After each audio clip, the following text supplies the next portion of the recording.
So in general, you want to have a lot of this stuff kind of ready and pre-rigged, especially before a tournament. I get everything done, rigged. I'll even rig the plastic baits, you know, the trailers on the baits that I anticipate I'm going to use based on my pre-fishing with the water color and the current, you know, the amount of current I have in the area, just all the environmental ingredients that make me choose different baits. So I can be ready and just simply retie, because again, I'm not bringing a ton of rods. It's just a quickly, you know, cutting my braided line. I'm using SX1 braid, 30 pound on a bait caster.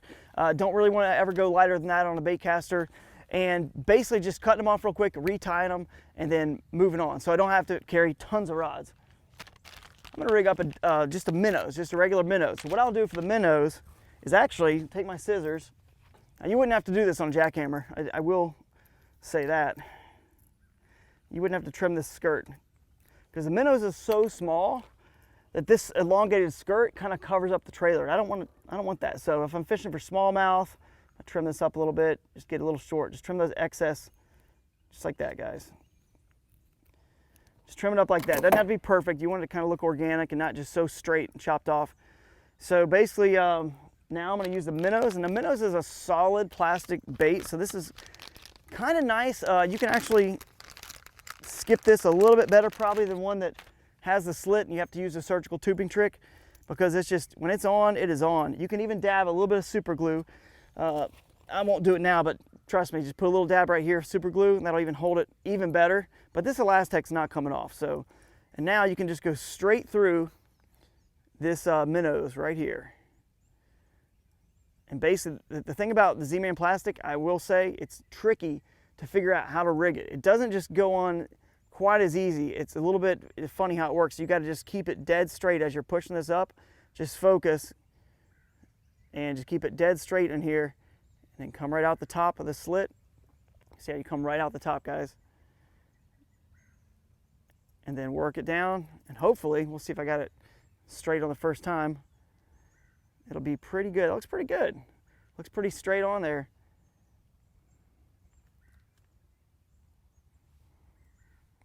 So now when I hold it up, you'll see that skirt doesn't cover up. You know, I trim the skirt so it's not going to cover up the trailer.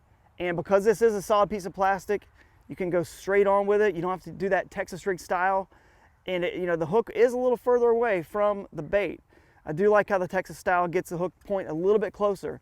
However, this one's going to stay on a little bit better. It's going to, for again, smallmouth, you know, got your Alabama spotted bass, you know, fish like that you might want a little bit smaller profile, or just clear water even for largemouth, right? This might be the ticket. You know, bluegill brim, they have a lot of chartreuse in them. You could even throw on something like this. You know, this has the chartreuse tail. This is basically the same bait. It's a minnows. I think it's root beer. Yeah, root beer chartreuse tail. So I use that sometimes on the end as well. You got a little stain in the water. You want that chartreuse kicking back there. It makes an awesome trailer for the Project Z chatterbait, any chatterbait. The last one I'm going to show you is going to be the razor shad. You know, this isn't a boot tail. It's got a straight tail with the slits here. So what this is actually going to do is it lets it sink a little bit more. So believe it or not, that boot tail is just displacing water on the surface there. It actually just lets the bait ride a lot higher. So this right here is going to sink a little bit more. Even though it does have a fair amount of plastic in it, somehow it just gets down lower in the water column. The razor shad, you can actually rig it either way. You could go Texas style if you want that bait, you know, closer to the hook point, or you could go the original way where you can go straight through it. The reason you can do both on this one is because the slit on the bottom, it really doesn't go that deep. It's not that deep.